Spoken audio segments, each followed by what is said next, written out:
आपण last lecture मध्ये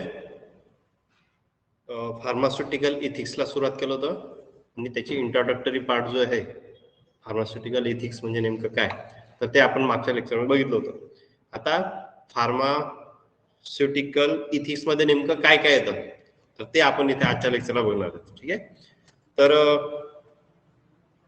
ethics म्हटलं तर नॉर्मल बिहेवियर, सोप्या भाषेत सांगायचं झालं तर नॉर्मल बिहेवियर असलं पाहिजे. तर जेव्हा फार्मासिस्ट ऍज अ फार्मासिस्ट म्हणून काम करतो तेव्हा त्याच्या स्वतःच्या ड्युटीज असतात. जसं की एखादा व्यक्ती जर सोसायटीमध्ये राहत असेल तर त्याच्या सोसायटीमधल्या काही ड्युटीज असतात. जसं की शिवीगाळ न करणे, आजूबाजूचे शेजारी असेल तर त्यांना तो काय करणार, शिवीगाळ नाही करणार. तर हे काय आलं, एक मॉरल झालं. ठीक आहे. त्याच पद्धतीने जेव्हा आपण बिझनेस करतो किंवा आपण ऍज अ फार्मासिस्ट म्हणून जॉब करतो तेव्हा आपल्याला काही इथिक्स किंवा मॉरल गोष्टी आपल्याला पाळाव्या लागतात. तर मॉरल आधी समजून घेतलं. आता इथिक्स म्हणजे तुमच्या मॉरलच्या वरती येणार. मॉरल म्हणजे नॉर्मली असतात, पण इथिक्स मध्ये काय असं की ते आपण केलंच पाहिजे, फोर्सफुली ते आपण केलं पाहिजे आणि त्या गोष्टी रुल्स मध्ये नसतात. जसं की आता शेजाऱ्याला मदत केली पाहिजे, हे गव्हर्नमेंटचा काही रूल नाहीये. गव्हर्नमेंटचा रूल नाही, ते इंडिव्हिज्युअली डिपेंड करतं. बरं, पण त्याला आपण काय म्हणणार, इथिक्स म्हणणार की शेजारच्याला काय केलं पाहिजे, मदत केली पाहिजे. ठीक आहे. तर हे एक सिंपल असं एक एक्झाम्पल सांगितलं. तसंच आपण फार्मासिस्ट म्हणून जेव्हा जॉब करणार तर तेव्हा आपल्या काही इथिक्स आहेत. तर त्याच्यातलं पहिलं इथिक्स आहे फार्मास्युटिकल सर्व्हिसेस. जेव्हा एखादा पेशंट आपल्या मेडिकल स्टोअरला येईल किंवा आपण जेव्हा ऍज अ फार्मासिस्ट म्हणून काम करणार तेव्हा आपल्या सर्व्हिसच्या रिलेटेड ज्या काही इथिक्स आहेत तर त्या आपण फॉलो केल्या पाहिजेत. मग त्याच्यामध्ये जे काही मेडिकल स्टोअर आहे किंवा जे फार्मसी आहे, फार्मसी म्हणजे काय, हे पण एक जागा आहे मेडिकल स्टोअर सारखी जिथं मेडिसिनला डिस्पेन्स केलं जातं, पण तिथे मेडिसिनचा डोसेज फॉर्म जो आहे तो बनवला जातो. मेडिकल स्टोअरवर रेडीमेड अवेलेबल असतो, फार्मसीमध्ये काय केलं जातं, त्याला बनवलं जातं, कंपाईल केलं जातं. ठीक आहे. तर फार्मसी मध्ये जेव्हा जॉब करणार किंवा काम करणार किंवा मेडिकल स्टोअर मध्ये जेव्हा आपण काम करणार तेव्हा ऍज अ फार्मासिस्ट ज्या काही आपल्या सर्व्हिसेस आहेत त्या फॉलो करणं हा एक आपला पहिला ड्युटी आहे किंवा पहिला आपला इथिक्स आहे. त्याच्यानंतर सेकंड थिंग, जेव्हा आपण जॉब करतो किंवा सपोज मेडिकल स्टोअर ओपन केलं आणि जर इमर्जन्सी असेल तेव्हा आपण काय म्हणणार की माझ्या मेडिकल स्टोअरचा बंद होण्याचा टाइम झालाय तर मी मेडिकल स्टोअर बंद करून घरी निघून जाणार का, नाही. तर तेव्हा माझा इथिक्स येतो तिथे. इथिक्स नुसार काय केलं पाहिजे की जरी तो पेशंट क्लोजिंगच्या नंतर आला आहे तरी मला त्याला जे लागणाऱ्या सर्व्हिसेस आहेत त्या मला दिल्या पाहिजे आणि त्या दिल्यानंतरच मी माझं मेडिकल स्टोअर काय करेल, क्लोज करेल. ठीक आहे. This is the service related ethics. दोघं पॉईंट लक्षात आले. तुम्ही काय करू शकतात, रफ पॉइंट्स नोट करू शकतात. आलं लक्षात. त्याच्या मागचं कारण असं की इथे आपला जो पीजेचा जो सब्जेक्ट आहे त्याची जी लँग्वेज आहे बुकची ती कठीण आहे. बुकची जी लँग्वेज आहे ती काय आहे, कठीण आहे. आणि तुम्हाला मग तुम्ही जेव्हा रीड करणार तेव्हा तुम्हाला लक्षात आलं पाहिजे, म्हणून हे रनिंग पॉइंट्स तुम्ही लिहून घ्यायचे. किंवा हा जो व्हिडिओ रेकॉर्ड होत आहे तो तुम्हाला ह्याला पण असेल, ऑनलाईनला युट्यूबला असेल तर तिथे तुम्ही तो बघू शकता. तर हा झाला पहिला इथिक्स. सेकंड येतं pharmacy or medical store. Pharmacy मध्ये किंवा मेडिकल स्टोअर मध्ये जेव्हा आपण काम करणार तेव्हा तिथे सुद्धा काही इथिक्स आपल्याला फॉलो कराव्या लागतात. त्याच्यामध्ये पहिलं इथिक्स असं येतं की जर माझं फार्मसी असेल किंवा मेडिकल स्टोअर असेल तर तिथे पर्सनली माझा कंट्रोल असला पाहिजे. हा पहिला इथिक्स. असं का, तर असं पण होतं की जो मेन फार्मासिस्ट असतो तो बाहेर फिरतो आणि त्याचा जो लावलेला काम करणारा जो वर्कर आहे तो तिथे मेडिसिनला हँडल करतो. हे आपल्या इथिक्स मध्ये बसत नाही. मेडिसिनला हँडल कोण करेल, तर फार्मासिस्ट करेल. म्हणून पर्सनली मेडिकल स्टोअरवर आपण थांबून आपण मेडिसिनला हँडल करणं किंवा त्याला कंट्रोल करणं हे आपलं पहिलं इथिक्स आहे. त्याच्यानंतर सेकंड की मेडिकल स्टोअर मध्ये जी काही ऍक्टिव्हिटी होते ती फार्मसिस्टच्या ऑब्झर्वेशन मध्ये किंवा अंडर झाली पाहिजे. ठीक आहे. सपोज आता एखादा पेशंट आला मेडिकल स्टोअरला, त्याने आपल्याला प्रिस्क्रिप्शन दिलं, तर आपण असं म्हणणार का जो आपल्या इकडे जो दुसरा नॉन फार्मासिस्ट व्यक्ती मेडिकल स्टोअर मध्ये आहे त्याला आपण सांगणार की ते प्रिस्क्रिप्शन घे आणि पेशंटला मेडिसिन देऊन टाक, हे चुकीचं आहे. फार्मासिस्ट जो असेल तो स्वतः प्रिस्क्रिप्शन घेईल आणि नंतर तो मेडिसिन काढून तो पेशंटला हँडओव्हर करणार. हे आपलं झालं फार्मसीच्या किंवा मेडिकल स्टोअरच्या रिलेटेड इथिक्स. सेकंड थिंग, जे काही वर्क फार्मसीमध्ये होणार, whatever the work will done in the pharmacy, it should be the plant. It should be the plant to prevent the accidents, misuse और मिक्सिंग और wastage of medicine. आपण जे फार्मसीमध्ये process करणार ती प्लांट असली पाहिजे. प्लांट जर नसेल तर पावडर वेगवेगळ्या क्वांटिटीमध्ये मिक्स होईल किंवा तो डोसेज फॉर्म चुकीचा बनेल किंवा वेस्टेज होणार किंवा चुकीचं मिक्सिंग होणार, अशा पॉसिबिलिटी असतात. म्हणून काय असलं पाहिजे की जे काही आपण वर्क करणार फार्मसीमध्ये ते प्लांट असलं पाहिजे. हे झालं आपलं दुसरं इथिक्स. त्याच्यानंतर तिसरं इथिक्स आहे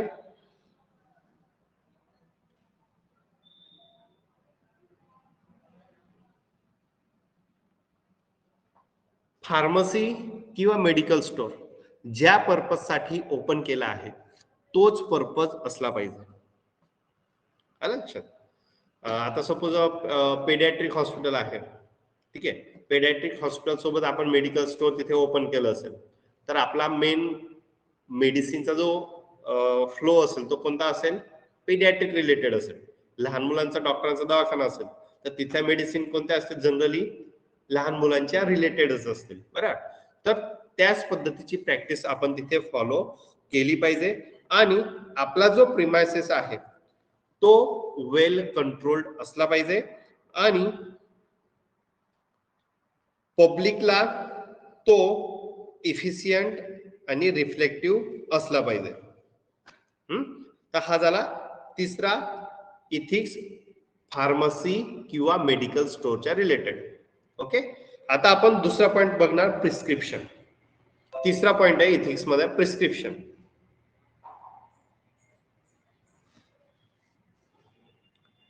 Now what is mean by prescription? Prescription is the written order from registered medical practitioner to the pharmacist for dispensing of medicine to the patient. Prescription हे एक रायटन ऑर्डर आहे की जे रजिस्टर्ड मेडिकल प्रॅक्टिशनर लिहितो आणि ती order pharmacist साठी असते. फार्मसिस्ट ते ऑर्डर घेतो, मेडिसिन रेडी करतो आणि तो पेशंटला हँडओव्हर करतो. तर अशी जी ऑर्डर असते त्याला आपण म्हणतो प्रिस्क्रिप्शन. मग हे असं जे प्रिस्क्रिप्शन आहे ते प्रिस्क्रिप्शनच्या रिलेटेड फार्मसिस्टच्या काय ड्युटीज आहेत किंवा त्याच्या इथिक्स काय असल्या पाहिजे. तर त्याचं पहिलं ethics, it should not make any expression over the face after reading the prescription. म्हणजे जेव्हा एखादं प्रिस्क्रिप्शन फार्मसिस्टच्या हातामध्ये येईल ते आल्यानंतर फार्मसिस्ट काय करेल? रीड करेल. बरोबर, रीड करताना फार्मसिस्टच्या फेसवर कोणत्याही वेगळ्या पद्धतीचं किंवा चुकीचं एक्सप्रेशन आलं नाही पाहिजे. जर सपोज फार्मसिस्टच्या चेहऱ्यावर चुकीचं एक्सप्रेशन आलं तर काय होणार? त्याच्याने जो काय पेशंट आलेला आहे तो काय होणार? कन्फ्यूज होऊन जाणार. ठीक आहे, तर आपला मेन एम काय आहे? पेशंटला कन्फ्यूज नाही होऊ द्यायचं. म्हणून आपण कोणत्याही पद्धतीचं एक्सप्रेशन प्रोड्यूस करणार नाही. हे आपलं पहिलं इथिक्स. बरोबर. दुसरं, डॉक्टरांनी जी काही मेडिसिन प्रिस्क्रिप्शन मध्ये मेन्शन केलेली आहे ती पेशंट सोबत डिस्कस करू नये. It should not discuss with the patient. ह्याच्यामुळे पण काय होऊ शकतं की पेशंटच्या मनामध्ये चुकीच्या गोष्टी बसू शकतात. There may be the chances of mistake. Okay, त्याच्यामुळे मेडिसिन सुद्धा पेशंट सोबत डिस्कस केल्या नाही पाहिजे. Third ethic, advantages or disadvantages of medicine or dosage form or drug should not be discussed with the patient. म्हणजे जी मेडिसिन आपण पेशंटला देणार आहोत त्याचे ऍडव्हान्टेजेस म्हणा किंवा डिसएडव्हान्टेज म्हणा ते सुद्धा आपल्याला पेशंट सोबत डिस्कस करायचं नाही. ठीक आहे. त्याच्यामुळे त्याच्या मनात चुकीच्या गोष्टी बसू शकतात, चुकीचं वेगळं काही होऊ शकतं, किंवा तो असं पण होऊ शकेल की तो पेशंट मेडिसिनच घेणार नाही. आता कोणतीही गोष्ट म्हटली तर तो पॉझिटिव्ह आणि निगेटिव्ह दोघं गोष्ट असतात, ऍडव्हान्टेज पण असतात आणि डिसएडव्हान्टेज पण असतात. तरीही डॉक्टर ती मेडिसिन लिहून देतात का, तर त्याला डिसीज आहे आणि तो डिसीज जरी आहे तर त्याला ट्रीट करणं तर मस्ट आहे.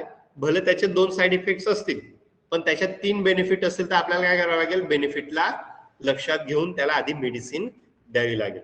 तर ही गोष्ट कोणाकोणाला माहिती असते, एक तर डॉक्टरला माहिती असते नाही तर फार्मासिस्टला माहिती असतं है ना. पण आपण ह्या गोष्टी जर पेशंटला सांगितलं तर पेशंट काय होणार, घाबरून जाईल.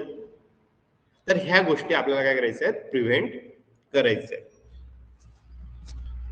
येते ना पॉइंट लक्षात. नेक्स्ट थिंग, प्रिस्क्रिप्शन मध्ये ज्या काही मेडिसिन्स लिहिलेल्या असतील त्या प्रिस्क्रिप्शन सोबत छेडछाड करायची नाही. Okay, what it means, suppose तिथे 5 मेडिसिन्स लिहिलेल्या आहेत तर त्याच्यातली एखादी मेडिसिन आपण कमी नाही करायची. ठीक आहे, किंवा 4च लिहिलेलं आहेत तिथे आपण एखादी एक्स्ट्रा मेडिसिन तिथे टाकायची नाही. ओके, म्हणजे अशा पद्धतीच्या ऍडिशन म्हणा, ओमिशन म्हणा किंवा सबस्टिट्यूशन म्हणा प्रिस्क्रिप्शनच्या बाबतीत करायचं नाही. ठीक आहे. तर अशा कंडिशन मध्ये आपल्याला काय करायचं केलं पाहिजे, our ethics is that to be concern with the prescriber. ज्याचं प्रिस्क्रिप्शन आपल्याकडे आलं आहे डॉक्टरांचं, त्या डॉक्टरांसोबत आपल्याला काय करायचं, कम्युनिकेशन करायचं. मग डॉक्टर जर म्हणेल किंवा 5 पैकी ही एक गोळी काढून टाक आणि तिथे ही गोळी टाक तर आपण ते करायचं. पण आपण आपल्या मनाने हे करणार नाही. बरोबर. This is the ethics related with the prescription. Next thing, काही वेळेस असं होतं की चुकून एखादी वेगळी मेडिसिन लिहिली जाऊ शकते, बरोबर की नाही. डॉक्टर जरी म्हटला तर डॉक्टर पण एक माणूसच आहे, माणूस म्हटलं तिथे मिस्टेक होऊ शकते. बरोबर. तर अशा कंडिशन मध्ये जर एखादी चुकीचं काही मेडिसिन लिहिली गेली असेल प्रिस्क्रिप्शन मध्ये आणि असं प्रिस्क्रिप्शन जर आपल्याकडे आलं तर आपण काय करणार, आपण आपल्या मनाप्रमाणे बदलून देणार का, ते नाही बदलणार. बरोबर. किंवा आपण ते काढून ठेवून देणार का वेगळं, ते पेशंटला देणार नाही का, असं पण नाही करणार. तर आपण काय करणार, डॉक्टरांशी कम्युनिकेट करणार. मग डॉक्टर जे म्हणतील त्या पद्धतीने आपल्याला त्याला रिप्लेसमेंट करायचं, त्याला रिमूव्ह करायचं असेल तर रिमूव्ह करून द्यायचं, त्याला सबस्टिट्यूट दुसरा द्यायचा असेल तर तो आपण देणार. Okay, this is the good practice.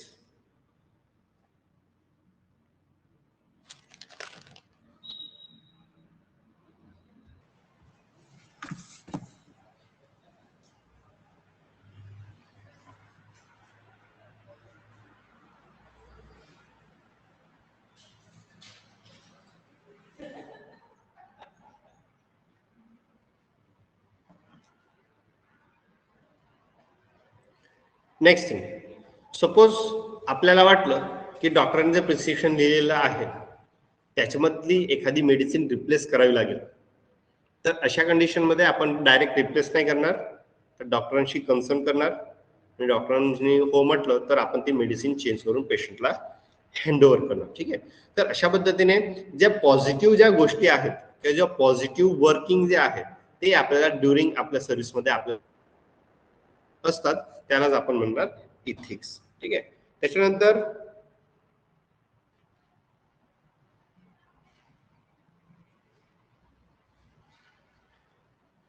फार्मसीचा अजून एक इथिक्स आहे, should not recommend any prescriber. Should not recommend any prescriber म्हणजे काय, प्रिस्क्रायबर म्हणजे कोण, प्रिस्क्रायबर इथे कोण आहे, प्रिस्क्रिप्शन कोण लिहितो, डॉक्टर. बरोबर. फार्मसिस्टची ड्युटी काय, तर तो डॉक्टर प्रेफर करणार, डॉक्टर रेकमेंड नाही करणार. आलं लक्षात? सपोज तुमच्याकडे एखादा पेशंट प्रिस्क्रिप्शन घेऊन आला, त्याने तुम्हाला दाखवलं, तर तुम्ही असं नाही म्हणणार की हे प्रिस्क्रिप्शन जाऊ दे, त्या डॉक्टरकडे जा, तिथून ते दुसरं लिहून आण, असं आपण सांगायचं नाही. ठीक आहे? तर हे एक झालं आपलं इथिक्स. ठीक आहे? तर असं प्रिस्क्रिप्शनच्या रिलेटेड आपल्याला 6 इथिक्स आहेत. तर त्या 6 इथिक्स आपण इथे बघितल्या. त्याच्यानंतर पुढचे इथिक्स आहे ड्रग्स और इंग्रेडियंट्सच्या बाबतीत. ड्रग्स आणि इंग्रेडियंट्स एक मटेरियल आहे, तर त्या मटेरियलच्या बाबतीत पण आपल्याकडे काही इथिक्स आहेत.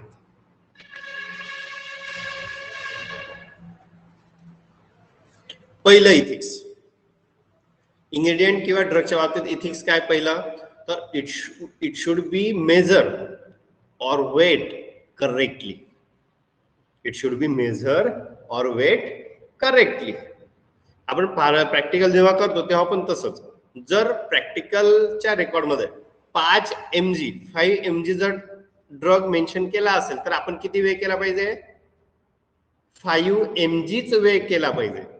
ठीक आहे?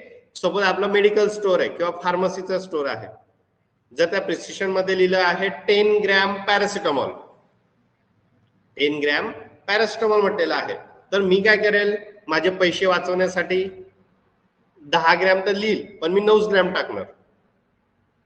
10 ग्रॅम म्हटलेलं आहे, मी 10 ग्रॅमचेच पैसे घेणार, पण तिथे किती ग्रॅम टाकणार, 9 ग्रॅम. चालेल का? नाही चालणार. ठीक आहे?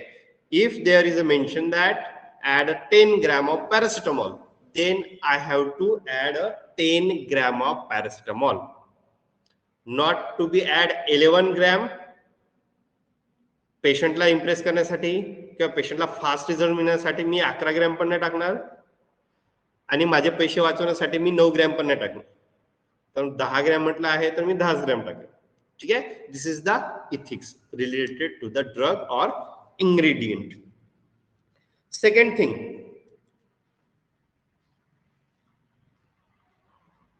pharmacist should use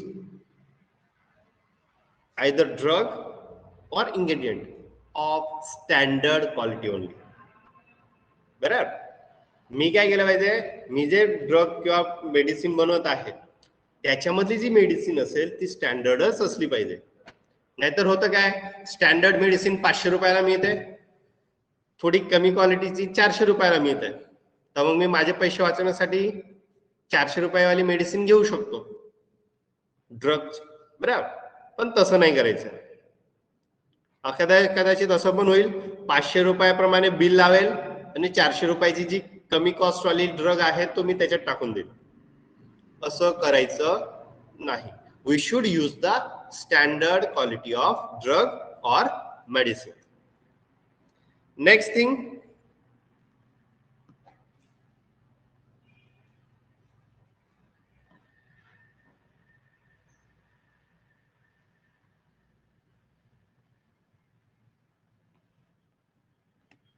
काही ड्रग्स जे असतात ते हॅबिट फॉर्मिंग असतात. काही ड्रग्स जे असतात ते काय असतात, हॅबिट फॉर्मिंग असतात. जसं की बेनाड्रिल सिरप माहिती तुम्हाला? बेनाड्रिल सिरप नाही माहिती? ठीक आहे. बेनाड्रिल सिरप मध्ये कोडेन फॉस्फेट येतं, किंवा एखादं दुसरं सिरप ज्याच्यामध्ये कोडेन फॉस्फेट आहे. तर हा जो कोडेन फॉस्फेट असतो ह्याला आपल्याला डॉक्टरांच्या प्रिस्क्रिप्शन शिवाय पेशंटला द्यायचं नसतं. ठीक आहे? असं का? तर त्याच्यामध्ये कोडेन फॉस्फेट असतो. कोडेन फॉस्फेटचा यूज नशा करण्यासाठी होऊ शकतो, नशा होण्यासाठी होऊ शकतो. म्हणून प्रिस्क्रिप्शन जे आपल्याकडे आलं आहे त्याची डेट आपल्याला चेक करायची असते. ती डेट जर बरोबर डायग्नोज केलेलीच डेट असेल तरच ती मेडिसिन आपल्याला पेशंटला द्यायचं, नाहीतर ती मेडिसिन पेशंटला द्यायचं नाही. का नाही द्यायचं? कारण की पेशंटला जर कळालं की ह्याच्याने नशा करता येतो तर तो पेशंट काय करेल, परत तेच प्रिस्क्रिप्शन आणेल आणि तुमच्याकडनं परत तीच मेडिसिन घेऊन जाईल. पण तो त्याचे यूज काय करतोय, मिसयूज करतोय. त्याला प्रिव्हेंट करण्यासाठी आपल्याला काय करायचं आहे की असे जे हॅबिट फॉर्मिंग ड्रग आहेत ते आपल्याला समजून जातात. आपण जेव्हा मेडिकल स्टोअर रन करणार तेव्हा आपल्याला लक्षात येऊन जाईल कोणता ड्रग हॅबिट फॉर्मिंग आहे, कोणत्या ड्रगचा यूज नशा करण्यासाठी होऊ शकतो, बरोबर, हे आपल्याला लक्षात येऊन जातं. तर असे जे ड्रग आहेत ते ड्रग डॉक्टरांच्या प्रिस्क्रिप्शन शिवाय द्यायचं नाही. दुसरं थिंग, जर ते प्रिस्क्रिप्शन रिपीट आपल्याकडे आलं, रिपीट जर आलं तर आपल्याला लक्षात येऊन जाईल की ह्याने डायग्नोस केलंय का नाही म्हणून, तर अशा कंडिशन मध्ये त्याला द्यायचं नाही. हे झालं आपलं इथिक्स. आता ही गोष्ट का आली असेल बरं? असं होऊ शकतो की मी मेडिकल वाला आहे आणि आलेला पेशंट माझा ओळखीचा असेल, पेशंट ओळखीचा असेल, मग मी कदाचित इथे पण देऊ शकतो ओळखीचा आहे म्हणून. मग अशा कंडिशन मध्ये आपल्या इथिक्स काम करतो. इथिक्स नुसार त्याला अशी मेडिसिन परत द्यायची नाही. ओके, तर हे झालं ड्रग आणि इंग्रेडियंट्सच्या रिलेटेड इथिक्स. पुढचं आहे प्रॅक्टिकल ट्रेनिंग. पुढचं इथिक्स आहे प्रॅक्टिकल ट्रेनिंग. प्रॅक्टिकल ट्रेनिंगच्या रिलेटेड इथिक्स. तर त्याच्यामध्ये पहिलं ethics, trainer should give the personal watch or personally give the training to the trainee. आता याच्यामध्ये कसं होतं की डिप्लोमा झाला, डिप्लोमा फार्मसीचा कोर्स झाला, पासआउट झालं की आपल्याला 500 हवर मेडिकल मध्ये ट्रेनिंग करावी लागते, किंवा गव्हर्नमेंट हॉस्पिटलमध्ये म्हणा किंवा पीएचसी मध्ये म्हणा, तिथे जाऊन आपल्याला 500 हवरचं काय करावं लागतं, ट्रेनिंग करावी लागते. ठीक आहे. मग जर आपण तिथे ट्रेनिंग म्हणून करायला गेलो तर तिथे ट्रेनर कोणतरी राहणार, ट्रेनर आहे पर्सनली जो आहे ट्रेनिंग करणारा आहे त्याच्यावर पाहिजे, त्याला ट्रेनिंग प्रॉपरली दिली पाहिजे. आपल्या बाकीचे विद्यार्थी काय करतात, नुसते जातात मेडिकलवर सही शिक्का करून घेतात आणि सह्या करून घेतात, ते चुकीचं आहे. मग जो ट्रेनर आहे त्याची ड्युटी काय आहे, तो विद्यार्थी 500 आवर प्रॅक्टिस बरोबर केली की नाही त्याच्यावर वॉच ठेवणं आणि त्याला प्रॉपरली ट्रेनिंग देणं. आणि जर विद्यार्थ्याने 500 आवर ट्रेनिंग केली नसेल तर त्याला सर्टिफिकेटच द्यायचं नाही, त्याला सर्टिफिकेट द्यायचं नाही. हे झालं इथिक्स. असं का? जर एखादा विद्यार्थी डिप्लोमा फार्मसी होतो, ट्रेनिंग जर करत नसेल आणि त्याला जर डायरेक्ट ट्रेनिंगचं सर्टिफिकेट देऊन दिलं तर असा विद्यार्थी काय काम करेल बरं स्टोअरवर? कदाचित त्याच्याकडे चुकीचे ड्रग्स पण दिले जाऊ शकतात, त्याची प्रॅक्टिसच होणार नाही बरोबर. तर अशा कंडिशन मध्ये आपलं इथिक्स आहे की त्याला प्रॉपरली ट्रेनिंग देणं, त्याच्या ट्रेनिंगवर लक्ष ठेवणं, ट्रेनिंग जर केलं नसेल त्याला सर्टिफिकेटच द्यायचं नाही. Okay, this is the ethics. तर इथपर्यंत पॉईंट, बराचसा पॉईंट तुम्हाला समजला असेल, समजला बरोबर पॉईंट. आता आपल्याला काय करायचं, ह्याचा पुढचा पॉईंट बघायचा, pharmacist in relation to his trade. आता फार्मासिस्ट जो असतो त्याचे जो बिझनेस आहे त्याच्या रिलेटेड काही इथिक्स आहेत. फार्मासिस्ट जो असतो त्याच्या ट्रेड सोबत त्याचे काही इथिक्स असतात. ट्रेड म्हणजे काय, व्यापार. आता मेडिकल स्टोअर ओपन केलं तर तिथे काय होतं, पेशंटकडनं पैसे घेतो आपण आणि पेशंटला काय देतो, मेडिसिन देतो. मेडिकल स्टोअर वाला काय करतो, होलसेलर असतो त्याच्याकडनं मेडिसिन घेतो आणि त्याला काय देतो, पैसे देतो, बरोबर. तर हा झाला ट्रेड म्हणजे बिझनेस. मग फार्मसिस्टचं काय इथिक्स आहे त्या बिझनेस सोबत, तर ते आपल्याला बघायचं. त्याच्यातला पहिला ethics price structure. Price structure मध्ये काय असतं बघा, बरेचसे जे मेडिसिन असतात ते एमआरपी वर येतात. एमआरपी म्हणजे काय, maximum retail price. Okay, maximum retail price. बरेच वेळेस काय होतं, एखादा ड्रग जो आहे तो मुंबईमध्ये बनेल, एखादा ड्रग कुठे बनेल, मुंबईमध्ये बनेल, आणि तो ड्रग जात असेल काश्मीरमध्ये, तो ड्रग जात असेल कुठे, काश्मीरमध्ये, बरोबर. मग काश्मीर पर्यंत पाठवायला त्याला कॉस्टिंग लागेल, गाडी करावी लागेल, गाडीमध्ये त्याला लोड करायला लागेल, लोड करण्यासाठी त्याला मजूर लागतील, मग तेवढा दिवस तर तो वॅक्सिन वगैरे सारखं प्रॉडक्ट असेल त्याला कुलिंग द्यावं लागेल स्टोरेज पूर्ण घेऊन जाण्यासाठी. मग त्यासाठी परत एक एक्सपर्ट ठेवावा लागेल गाडी सोबत. मग तिथे गेल्यानंतर त्याला परत उतरावं लागेल, मग तो मेडिकल स्टोअर मध्ये पोहोचवणार, मेडिकल स्टोअरवर काही दिवस तो पडेल, तिथून मग पेशंटला देणार, मग मेडिकल वाला त्याचा नफा काढेल, बरोबर की नाही, ट्रान्सपोर्टेशनचा खर्च लागेल. तर हे जे सगळे खर्च असतात हे एमआरपी मध्ये इन्क्लूड करता येतात. म्हणजेच जर एखादा ड्रग मुंबईमध्ये बनला तर त्याची कॉस्टिंग 50 रुपये असू शकते, आणि हा ड्रग जेव्हा काश्मीर पर्यंत जाईल तेव्हा त्याची कॉस्टिंग 100 रुपयापर्यंत वाढू शकते. बरोबर. म्हणून कंपनी काय करते, त्या प्रॉडक्टवर 100 रुपीजचा एमआरपी लावते. किती रुपयाचा एमआरपी लावते? 100 रुपीजचा. मग सपोज असा ड्रग जर शहाद्याला आला तुमच्या स्टोअर मध्ये, तुम्ही त्या पेशंटला विकणार, तर तो किती मध्ये विकणार? 50 रुपयामध्ये का 100 रुपयामध्ये? 100 रुपयामध्ये. 50 मध्ये. 50 तर तिथली कॉस्ट झाली मॅन्युफॅक्चरिंगची.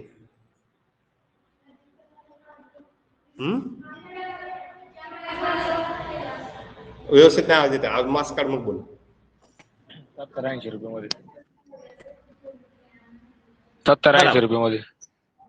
Very good. कोण बोललं हे? Hansraj. Hansraj. Very good very good. ह्याचे उत्तर बरोबर दिलं. काय होईल की मुंबईला जर 50 रुपयामध्ये पडत असेल आणि तो आपण शहाद्यामध्ये सेल करतोय, तर तिथून इथं आणायची कॉस्टिंग जी आहे ती सपोज 15 रुपये लागते. ठीक आहे. मग ती 15 रुपये कॉस्ट मी 50 सोबत मिक्स करणार, किती झाले? 65. पण मला पण माझं प्रॉफिट काढायचं आहे, कारण की माझं मेडिकल स्टोअरचं भाडं असेल, माझ्याकडे काम करणारी माणसं असतील, लाईट बिल वगैरे वगैरे असं भरपूर असतो. मग असा कॉस्ट जो 65 रुपीजला मला इथे पडतोय तो मी माझ्या मेडिकलमध्ये 75 रुपीजला मी सेल करू शकतो. ओके. पण त्या प्रॉडक्टवर किती छापलेलं आहे? 100 रुपीज. बरोबर. 100 रुपीज छापलेला आहे. मग इथे माझं इथिक्स काय?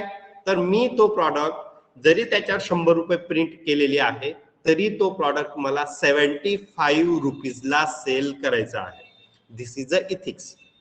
हाच प्रॉडक्ट जर काश्मीरला जात असेल तर तेवढा त्याचा खर्च येणार आहे, म्हणून काश्मीरचा जो मेडिकल स्टोअर वाला आहे तो त्याला 100 रुपयामध्ये विकू शकतो, पण मी शहाद्याला तो 100 रुपयाला विकणार नाही.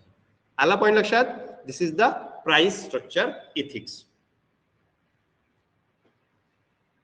मग हे सगळ्याचं एक जस्ट एक्झाम्पल सांगितलं, त्याच्या रिलेटेड मग आपण सगळं बघितलं करू शकतो. कंपाऊंडिंग म्हणा, डिस्पेन्सिंग म्हणा, काही प्रोसेसिंग करत असणार तर त्याच्यावर म्हणा. तर अशा पद्धतीने झाला इथिक्स.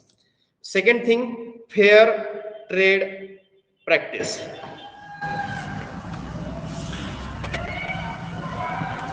म्हणजे काय? सपोज आता माझं मेडिकल स्टोअर आहे, शेजारी पण एक मेडिकल स्टोअर आहे, शेजारी पण मेडिकल स्टोअर आहे. आता मी जी मेडिसिन 75 रुपयाला विकतोय ती मेडिसिन बाजूवाला पण 75 लाच विकला पाहिजे. सपोज तो 80 रुपयाला विकतोय, सपोज तो 80 रुपयाला विकतो, तो त्याचा प्रॉफिट, तो त्याच्या इथिक्स. ठीक आहे. पण माझ्या मेडिकलवर मला जर 65 रुपीजला पडत असेल तर मी त्याच्यामुळे प्लस 10 रुपये करून 75 ला विकू शकतो. ठीक आहे. पण मी असं नाही केलं पाहिजे की तो 80 ला विकतो ना तर मी 60 रुपयालाच विकेल. अशा पद्धतीची कॉम्पिटिशन करायची नाही. आलं लक्षात? किंवा असं नाही करायचं, तो 80 रुपयाला देतोय, मी पण 80 रुपयाला दिलं, त्याच्यासोबत एखाद 2 टॅबलेट किंवा चॉकलेट फ्री देऊन देणार, असं पण करायचं नाही. Okay. This is the fair trade practice. म्हणजे आपल्याला प्रॅक्टिस पण करायची, चांगलीच करायची. म्हणजे कोणत्याही चुकीच्या पद्धतीने आपण ड्रग्सला सेल करायचं नाही. किंवा असं गिफ्ट पण नाही द्यायचं. सपोज एखादा फार्म पेशंट आला, त्याने 1000 रुपयाची मेडिसिन घेतली तर त्याला इनोची पाऊच फ्री, असं पण नाही करायचं. ठीक आहे. तर this is a wrong practice.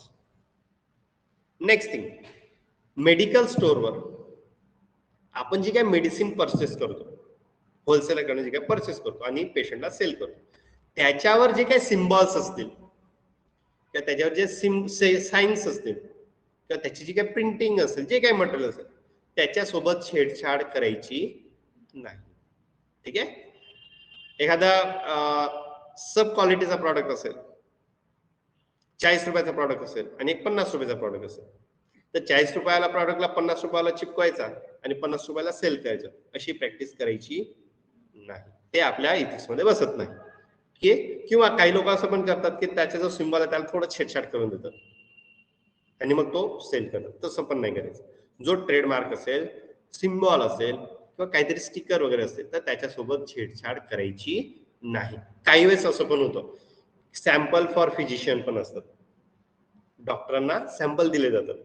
तर असा जो सॅम्पल आहे तो मेडिकल स्टोअरवर आपण सेल करायचा नाही. असं होऊ शकतं ना की त्याच्या स्टॅम्प जो आहे त्याला फोडून टाकायचा आणि प्राइसचा शिक्का मारून द्यायचा, असं पण होऊ शकतं. पण ते आपल्याला करायचं नाही. दिस इज द इथिक्स. हा आपण फक्त इथिक्स म्हणून विचार करतोय. जेव्हा ऍक्टचा पार्ट येईल तेव्हा आपल्यावर रितसर गुन्हा दाखल होऊ शकतो. ठीक आहे, तर तो जो पार्ट आहे तो आता पुढे येईल. Next thing, the drugs or medicine should be purchased from reputed source. From reputed source ह्याचा अर्थ काय बघा, सपोज आता मला काही ड्रग विकायचे तर मी काय करेल, होलसेलर कडनं ड्रग परचेस करेल. बरं, मग तो होलसेलर कोणता असला पाहिजे, तर अप्रूव्ड वाला असला पाहिजे. का असला पाहिजे, अप्रूव्ड वाला पाहिजे. जसं की सपोज धुळ्याला असेल कंपनीचा अप्रूव्ड डीलर, एखादा सब डीलर पण असेल नंदुरबारला, कदाचित असं होऊ शकतं की जो मेन डीलर आहे धुळ्याचा तो 500 रुपयामध्ये देईल आणि हा जो नंदुरबारवाला आहे तो पण 500 रुपयामध्ये देणार. मग मी कुठून घेणार,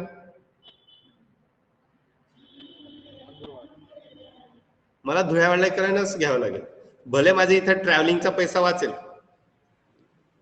पण मला कुठून घ्यायचंय, तर रेप्युटेड डीलर कडनंच घ्यायचंय की जो कंपनीचा आहे.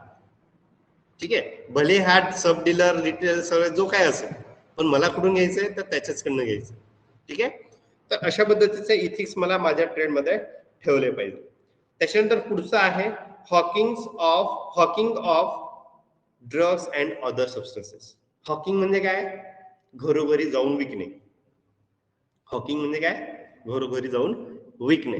तुम्ही असं कधी बघितलंय का, मेडिकल स्टोर वाला तुमच्या घरी आला आणि तुम्हाला सांगितलं की तुम्हाला ऍसिडिटीची गोळी पाहिजे का, तुम्हाला इनो पाहिजे का, पोट दुखतंय का, ही गोळी पाहिजे का तुम्हाला, नाही होत तसं. बरोबर, तर अशी प्रॅक्टिस करायची नाही. किंवा फोन करून सांगायचा की ही मेडिसिन तू माझ्याकडून घेऊन जातो, मी तुम्हाला एवढे गिफ्ट देईल, अशी पण प्रॅक्टिस करायची नाही. बरोबर, तर ड्रग्ज जे आहेत ते घरोघरी जाऊन विकले जात नाही. It should be sell on a store only.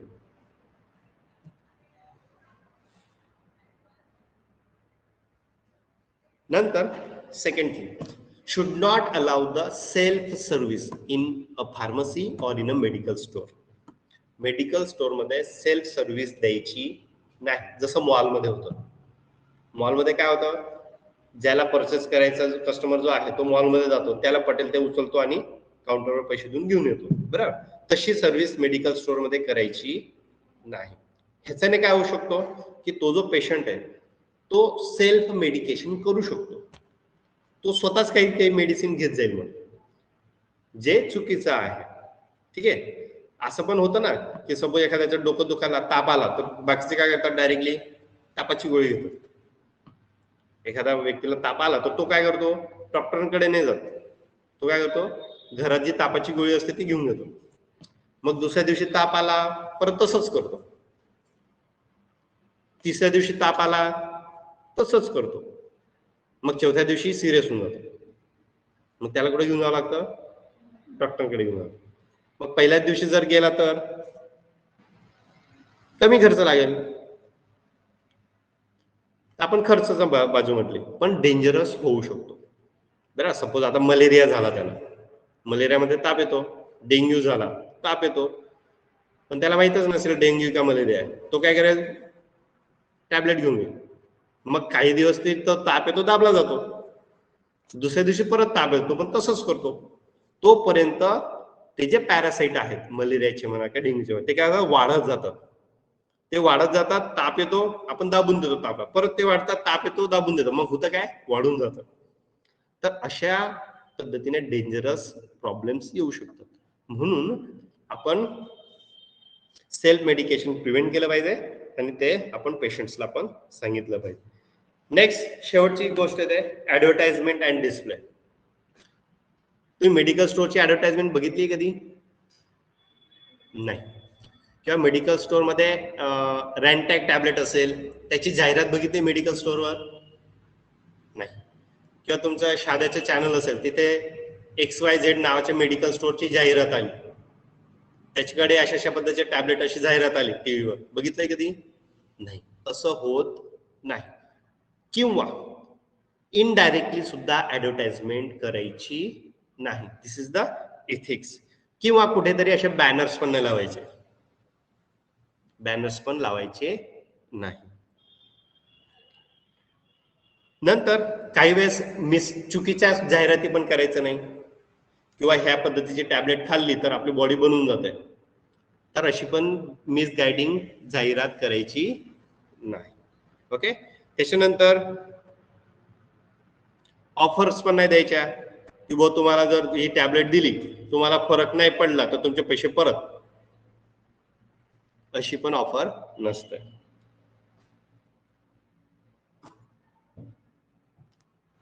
त्याच्यानंतर बरेचसे डिसीजेस असे असतात की त्यांना क्युअर होण्याची गॅरंटी नसते. क्युअर होण्याची गॅरंटी नसते. जसं की आता मलेरिया आहे, मलेरियाची जी टॅबलेट असते, ते टॅबलेट जर पेशंटला दिलं तर असं होत नाही की मलेरिया क्युअर होऊन जाईल, असं नाही होत.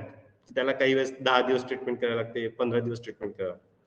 पण एखादा पेशंट फार्मसिस्ट म्हणत असेल काही नाही, या 5 गोळ्या घेऊन जा, लगेच बरं होऊन जाईल, तर अशी पण क्लेम करायचं नाही. Okay. This are the ethics related to the trade as a pharmacist in our pharmacy or medical store. Okay. बाकीचा जो पार्ट आहे तो आपण पुढच्या लेक्चरला बघू.